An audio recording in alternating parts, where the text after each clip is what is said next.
السلام علیکم ورحمۃ اللہ وبرکاتہ۔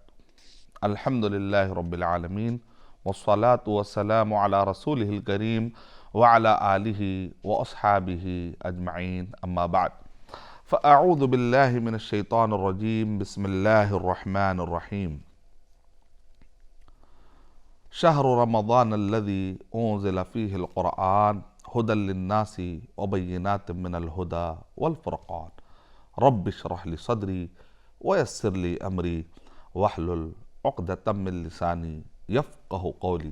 میں سب سے پہلے اللہ سبحانہ و تعالیٰ کا شکر بجا لاتا ہوں، بے پایا درود و سلامتی ہو محمد مصطفیٰ صلی اللہ علیہ وسلم پر، آپ کے صحابہ کرام پر، آپ کے آل بیت پر، قیامت تک آنے والے سارے مسلمین اور مومنین پر۔ میں اللہ سبحانہ و تعالیٰ سے دعا کرتا ہوں کہ اللہ سبحانہ و تعالیٰ ہر کچے اور پکے مکان میں تعارف اسلام کو پیش کرنے کی اللہ سبحانہ و تعالیٰ ہمیں توفیق عنایت فرمائے۔ محترم ناظرین کرام، روح رمضان کی سیریز میں آپ سب کا اسلامی طریقے سے استقبال ہے۔ آج کی ہماری یہ تھیم ہے کہ رمضان المبارک کا ایمان کے 6 ارکان، اسلام کے 5 ارکان اور احسان سے بڑا گہرا تعلق ہے۔ اس پر ہمارے گزشتہ ایپیسوڈ میں کافی تفصیلی طور پر گفتگو ہوئی۔ ایک ایپیسوڈ میں ایمان کے 6 ارکان سے اسلام کا کیسا گہرا تعلق ہے یہ بتانے کی میں نے سعادت حاصل کی۔ پھر اس کے بعد اور ایک ایپیسوڈ میں اسلام کے 5 ارکان سے رمضان مبارک کا کتنا گہرا تعلق ہے، احسان سے کتنا گہرا تعلق ہے، میں نے بتانے کی کوشش کی۔ تو آئیے آج ہم جانیں گے یہ ایمان کی جو کیفیت ہے، ایمان کی جو شاخیں ہیں، ایمان کی جو مٹھاس ہے، اور یہ ایمان بڑھتا کیسے ہے اور یہ ایمان گھٹتا کیسے ہے، اور کس طریقے سے اپنے ایمان کو بڑھانے کی فکر کرنی چاہیے، اور کس طریقے سے گھٹتے ہوئے ایمان پر روک لگائے اور اس کو کیسے کنٹرول کیا جائے، اس کو کیسے ختم کیا جائے، اس کیفیت کو کمزوری ایمان کو پر کیسے محنت کی جائے تاکہ وہ ایمان بڑھتا رہے یہاں تک کہ حلاوت ایمان نصیب ہو جائے۔ تو اس ضمن میں وہی حدیث جو میں نے شروع میں بیان کی تھی ایک مرتبہ آپ کو میں یاد دلاتا ہوں۔ عبداللہ بن عمر بن عاص رضی اللہ تعالیٰ عنہ سے روایت ہے کہ اللہ کے نبی صلی اللہ علیہ وسلم نے ارشاد فرمایا، صحیح الجامع الصغیر کے حوالے کے مطابق حدیث نمبر 1590 1590 کے مطابق کہ اللہ کے نبی صلی اللہ علیہ وسلم ارشاد فرما رہے ہیں، ان الایمان لا یخلق کما یخلق الثوب، جیسے کپڑا بودا ہو جاتا ہے ویسے ایمان بھی بودا ہو جاتا ہے۔ فاسألوا اللہ، تو تم اللہ سبحانہ وتعالیٰ سے دعا مانگو، ان یجدد الایمان فی قلوبکم، کہ اللہ سبحانہ وتعالیٰ تمہارے دلوں کے اندر ایمان کو اللہ سبحانہ وتعالیٰ تازہ کر دے۔ اس حدیث کے اندر یہ بتایا جا رہا ہے کہ ایمان کو تازہ کرنا ہے، تو رمضان المبارک ایک اچھا موقع ہے کہ ہم اپنے ایمان کو تازہ کر لیں۔ ایمان کا معنی ہے کیا؟ جیسے میں نے اپنے ایپیسوڈ میں اس سے پہلے بتایا کہ جہل کے ساتھ، بغیر علم، کم علمی کے ساتھ رمضان گزارنے میں وہ مزہ نہیں ہے، علم کے ساتھ رمضان گزارنے کا مزہ ہی الگ ہے۔ تو ایمان کا معنی کیا ہے؟ بہت مرتبہ ہم دیکھتے ہیں کتابوں میں یا لوگوں کی زبانوں میں کہ بھئی آپ کا یقین کمزور ہے، ایمان و یقین کمزور ہے۔ تو ایمان کا معنی اگر کوئی یقین کرے تو گویا کہ اس نے اس کلمے پر ظلم کر دیا۔ ایمان کا معنی یقین کافی نہیں ہے، یقین ایک اس کا حصہ ہے۔ ابن تیمیہ رحمۃ اللہ علیہ نے ارشاد فرمایا کہ عربی میں مرادف کلی کوئی ورڈ نہیں ہے۔ مرادف کلی کا مطلب ہوتا ہے کہ ایک کلمہ دوسرے کلمے کا مکمل معنی بتا دے، ایسا کوئی سملیرٹی جس کو آپ کہتے ہیں کہ سملر ورڈ ہے، یا آپ کہتے ہیں کہ یہ ورڈ اس کا مترادف ہے، آپ کہتے ہیں، تو آپ کہتے ہیں کلی اعتبار سے نہیں، جزوی اعتبار سے کچھ معنی آ سکتا ہے، لیکن مکمل یہ کلمہ اس کا مترادف ہے، اس کا ہم معنی ہے، آپ نہیں کہہ سکتے۔ یہ ابن تیمیہ رحمۃ اللہ علیہ نے کہا، بلکہ یہاں تک کہا جس نے کہا کہ قرآن مجید میں کلمات مرادفہ ہے وہ جھوٹا ہے، یہاں تک بھی کہا۔ یعنی اس کا مطلب نکلا کہ ہر لفظ اگر بدلے گا تو اس میں کچھ نہ کوئی جزوی طور پر معنی وہ رہے گا جو دوسرے کلمے میں نہیں ہے.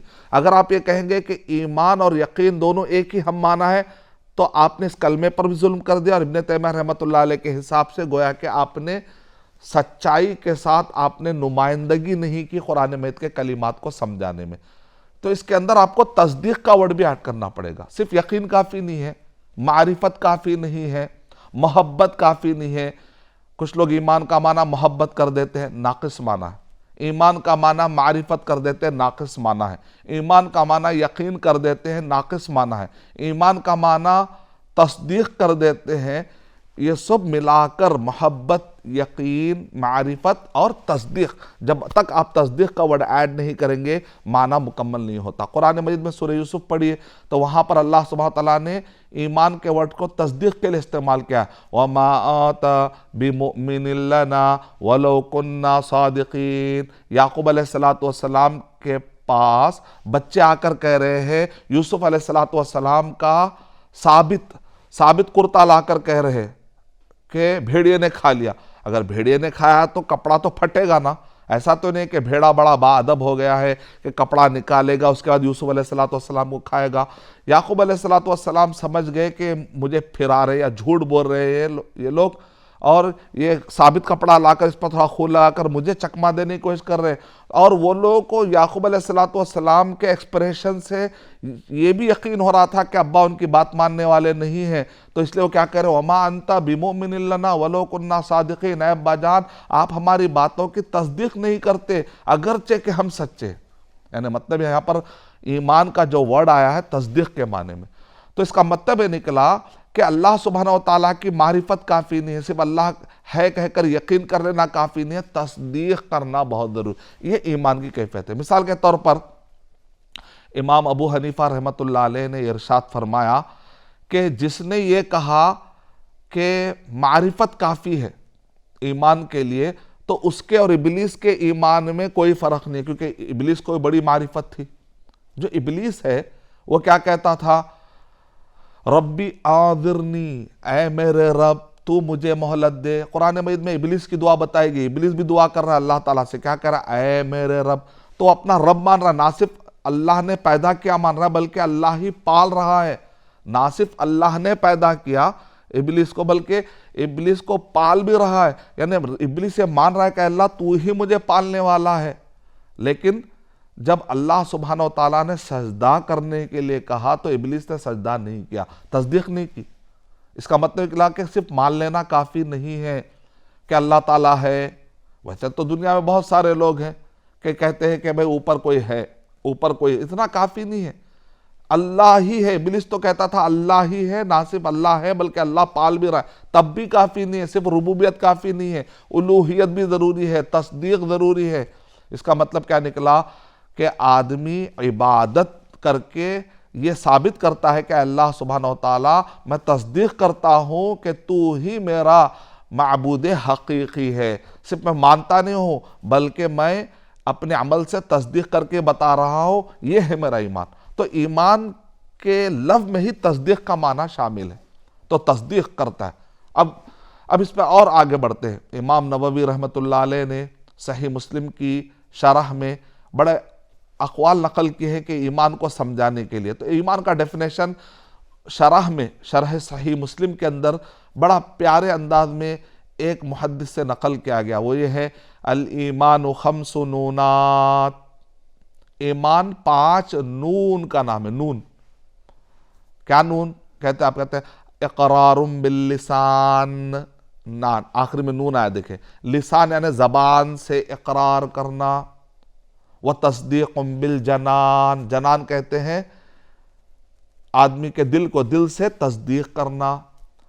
والعمل بالارکان، ارکان مانے اعضائے جسمانی، جسم کے اعضاء سے نماز پڑھتا ہے بندہ، رکوع کرتا ہے، قیام کرتا ہے، سجدہ کرتا ہے، خیرات کرتا ہے، اس میں اس کے پورے ارکان، پورے اعضاء. روزہ رکھتا ہے تو پورا جسم، حج کو جاتا ہے، چلتا ہے، طواف کرتا ہے، پورا جسم اس کا انوالو ہو رہا ہے، رکوع کر رہا ہے، سجدے کر رہا ہے، قاعدے میں بیٹھ رہا ہے، تشہد پڑھ رہا ہے، زبان میں اللہ کا ذکر کر رہا ہے.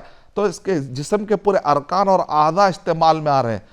تو لسان، جنان، ارکان یعنی دل سے تصدیق کرنا، زبان سے اقرار کرنا، دل سے تصدیق کرنا، اور اپنے اعضاء سے عمل کر کے بتانا۔ اور اس کے بعد کیا ہے؟ یزید بطاعت الرحمن، رحمان کی اطاعت سے یہ ایمان بڑھنے لگتا ہے۔ وَيَنْقُصُ بِطَاعَةِ الشَّيْطَانِ، اور شیطان کے اطاعت سے یہ ایمان گھٹنے لگتا ہے۔ تو یہ ہو گیا ایمان کے 5 نون، اس کو کہتے ہیں۔ یہ 5 نون سمجھ گیا آدمی تو گویا کہ اس نے ایمان کے ڈیفینیشن کو سمجھنے کی اس کے اندر طاقت آ گئی۔ اور اللہ کے نبی صلی اللہ علیہ وسلم کے ارشاد فرما رہے ہیں کہ تم اپنے ایمان کو تجدید کرو، تازہ کرو۔ اب آپ کو دیکھنا ہے کہ میرا اقرار کتنا پکا ہے، میرا عمل کتنا پکا ہے، میری تصدیق کتنی پکی ہے۔ اگر اقرار میں مضبوط ہے لیکن تصدیق میں کمزور ہے تو منافق بھی تو ایسے ہی تھے نا، وہ آ کر کیا کہتے ہیں؟ قالوا نشہد انک لرسول اللہ واللہ یعلم انک لرسول واللہ یشہد ان المنافقین لکاذبون۔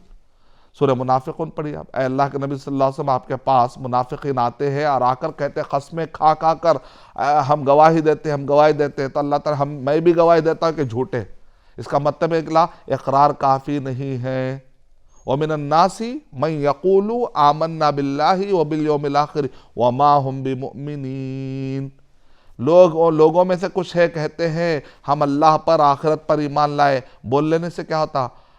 6 ارکان آپ نے رٹ بھی لیا، ان تؤمن باللہ وملائکتہ وکتبہ ورسلہ والیوم الآخر والقدر خیرہ وشرہ، آپ نے رٹ لیے، اقرار کر لیا، لیکن دل سے اگر آپ مانتے نہیں، وہ کیفیت نہیں، وہ توکل نہیں ہے، وہ بھروسہ نہیں ہے، وہ اعتقاد نہیں ہے، وہ یقین نہیں ہے، وہ کیفیت نہیں ہے، وہ محبت نہیں ہے، وہ الوہیت نہیں ہے، وہ تصدیق نہیں ہے، اور وہ رجا نہیں ہے، وہ رغبت نہیں ہے، وہ رہبت نہیں ہے۔ وہ دل کی جو کیفیتیں ہوتی ہیں، قرآن مجید پڑھنے سے جو کیفیتیں ہوتی ہیں، وہ کیفیتیں، وہ خشوع طاری کرنا ہے، وہ خشیت طاری کرنا ہے، وہ خوف الہی طاری کرنا ہے، یہ سب چیزیں اگر آپ کے دل کے اندر وہ ماننے کی کیفیت، وہ سمعنا و اطعنا کی کیفیت، مان کر مطمئن ہو جانا اور دل و جان سے ماننے کے لیے تیار ہو جانا، یہ جو کیفیت ہے اس کو آپ کہتے ہیں انقیاد، دل سے بھی مان لینا، ظاہری طور کے ساتھ ساتھ باطنی طور پہ بھی مان لینا۔ یہ جو کیفیت جب تک نہیں آئے گی تو اپنے آپ کو منافقت سے کیسے بچاؤ گے؟ تو اپنے ایمان کو مضبوط کرنا ہے، اپنے ایمان کو تازہ کرنا ہے۔ دوسری طرف ابو طالب دل سے مان رہے ہیں، میرا بھتیجا جو لایا ہے یہ دین، یہ بالکل سچی بات ہے۔ اس حد تک مان رہے ہیں کہ شعب ابی طالب میں جب بیکاٹ کیا گیا، سوشل بیکاٹ، تو وہ سوشل بیکاٹ میں حصہ خود چاچا بھی لے رہے ہیں۔ اس حد تک آپ جانتے ہیں کہ وہ بیکاٹ کے زمانے کے اگر واقعات پڑھتے ہیں تو کہتے ہیں کہ بھوکے تھے تو بعض اوقات ہم نے چمڑا، سوکھا ہوا چمڑا تھا یا کچا چمڑا تھا تو اسی کو جو ہے نا چوسا گیا تاکہ تصور کرے کہ کچھ کھا رہے ہیں، پتے چبائے گئے یہ تصور کر کے کہ بھئی چلو کچھ کھا رہے ہیں، یہ کیفیت تک ہو گئی تھی۔ وہ ایسا ساتھ دینے والا چاچا بھی، لیکن زبان سے اقرار نہیں کیا۔ تو صرف تصدیق بھی کافی نہیں ہے، اقرار بھی ضروری ہے۔ اللہ کے نبی صلی اللہ علیہ وسلم مرگ وفات کے وقت پر غرغر موت سے پہلے جا کر کہتے ہیں، چاچا ایک مرتبہ وہ کلمہ کہہ دو جس کلمے کے ذریعے سے میں اللہ سبحانہ و تعالیٰ سے آپ کے لیے سفارش کروں گا، دعا کروں گا اور میں آپ کی مغفرت کے لیے کوشش کروں گا۔ لیکن چاچا کا انتقال ہو جاتا ہے اور چاچا لا الہ الا اللہ محمد رسول اللہ قوم کے نخوت اور قوم کے غرور اور قوم کی عار کی بنیاد پر فیصلہ نہیں لے پاتا۔ صحیح واقعات تو یہ ہے، ضعیف روایتوں میں ہے کہ کلمہ پڑھ لیا لیکن وہ آتھینٹک نہیں ہے محدثین کے پاس۔ تو اس کا مطلب کیا نکلا کہ ایک طرف منافقین زبان سے اقرار میں آگے، دل تصدیق میں پیچھے، دوسری طرف ابو طالب کا مسئلہ ہے، چاچا کا مسئلہ ہے کہ دل میں بڑا یقین ہے، مان رہے ہیں، ساتھ بھی دے رہے ہیں، لیکن زبان سے اقرار نہیں کر رہے۔ نہیں، مومن ایسا نہیں ہوتا، مومن مکمل ہوتا ہے۔ تو وہ اقرار میں بھی آگے ہو، اس لیے لا الہ الا اللہ افضل الذکر کیا ہے؟ لا الہ الا اللہ، لا الہ۔ تو رمضان مبارک کے اندر کوشش کریے کہ لا الہ الا اللہ کثرت سے آپ ورد کریں، ذکر کریں۔ اس ذکر کے ذریعے سے کیا ہوگا؟ آپ کا ایمان جگمگائے گا، حلاوت نصیب ہوگی، اور اس طریقے سے اپنے آپ کو ہم یہ ثابت کر پائیں گے کہ ہم مسلم ہیں، اپنے ایمان، تجدید ایمان کا ایک طریقہ ہے یہ بھی ایک. اور اسی طرح اپنے ایمان کو بڑھانا. ہاں چونکہ میں کلمہ پڑھ رہا ہوں، یہ دیکھو میری نماز گواہی دے رہی، یہ روزہ میرا گواہ ہے، تو ظاہری طور پر تو گواہی ملتی ہے، باطنی طور پہ پھر آپ کے اور اللہ کے درمیان جو کیفیت ہوتی ہے وہ اللہ سبحانہ وتعالی ہی بہتر جانتا ہے. اور اس کے بعد ارکان یعنی عمل کا مرحلہ ہے. یہ عمل تکمیل کر دیتا ہے. اگر یہ عمل نہ ہو تو آدمی کے اندر ایمان کمزور ہوتا چلا جائے گا. اگر یہ عمل مضبوط ہوگا، اس عمل سے بڑا گہرا تعلق ہوتا ہے ایمان کے بڑھنے اور ایمان کے گھٹنے کا. ابو الدرداء رضی اللہ تعالیٰ عنہ کہتے تھے تعالوا نزداد ایمانا، آؤ ہم آپس میں ایمان بڑھانے کی باتیں کریں. یعنی کہ بعض اوقات حلقہ بنا کر صحابہ اکرام آپس میں بیٹھتے تھے صرف ایمان کو بڑھانے کے لیے. یعنی مطلب کیا ہے، اس کے اندر بیٹھ کر کوئی بدعتی کام نہیں کرتے تھے، کوئی بدعتی اوراد اور اذکار نہیں پڑھتے تھے.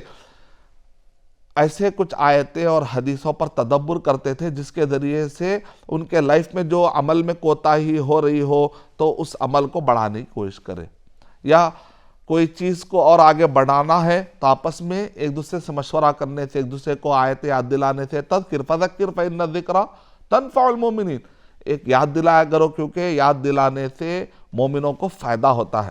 فذکر انما انت مذکر، اور قرآن مجید کو بھی کہا گیا ذکر مانے ریمائنڈر.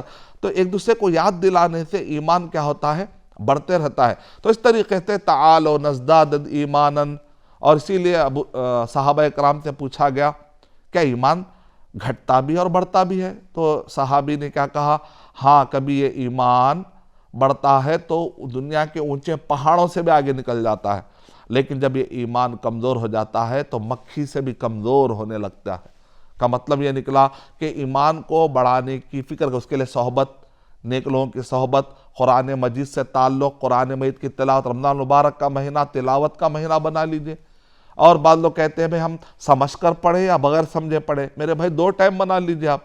اگر آپ جب تلاوت کرتے ہیں قرآن مجید کے تکمیل کا آپ ارادہ کر لیتے ہیں تو ایسے وقت پر آپ خالی پڑھتے بھی ہیں تو ثواب ملے گا. تو آپ ایک ٹائم جو قرآن مجید کی تلاوت کا، فہم قرآن مجید کا ٹائم الگ، عمل قرآن مجید تو پوری زندگی ہے، تو اس پہ آپ کو بڑھا لینا چاہیے. تو اس طریقے سے ایمان کیسے بڑھتا ہے، ایمان کیسے بڑھتا ہے، اپنے عمل کو مضبوط کرنا قرآن و صحیح حدیث کے مطابق. تو میں آنے والے ایپیسوڈ میں یہ بتاؤں گا کہ ایمان کو بڑھانے کے لیے اللہ سبحانہ وتعالیٰ کے ناموں پر غور کرنے سے ایمان کیسے بڑھتا ہے. آنے والے ایپیسوڈ میں آپ کو یہ بھی بتاؤں گا، اور ساتھ میں یہ بھی بتاؤں گا کہ کلمہ لا الہ الا اللہ محمد رسول اللہ کا تجدید ایمان سے کتنا بڑا گہرا تعلق ہے، اور رمضان المبارک میں تجدید ایمان کرنا کتنا اہم ہے. یہ سب باتیں لے کر میں حاضر رہوں گا انشاءاللہ اگلے ایپیسوڈ میں. میں اللہ سبحانہ وتعالیٰ سے دعا کرتا ہوں کہ اللہ سبحانہ وتعالیٰ مجھے اور آپ سب کو ایمان اقرار باللسان، تصدیق بالجنان، اور عمل بالارکان، اور اسی طرح زیادت ایمان کرنے والا بنائے، اور نقص ایمان سے اللہ سبحانہ وتعالی ہمیں بچائے. میں اللہ تعالیٰ سے دعا کرتا ہوں کہ اللہ سبحانہ وتعالی ایمان کی ساری حلاوت ہمیں نصیب فرما دے، اس کی ساری بہترین کیفیتیں ہمارے اندر پیدا کر دے. آمین. وآخر دعوانا الحمدللہ رب العالمین. السلام علیکم ورحمۃ اللہ وبرکاتہ.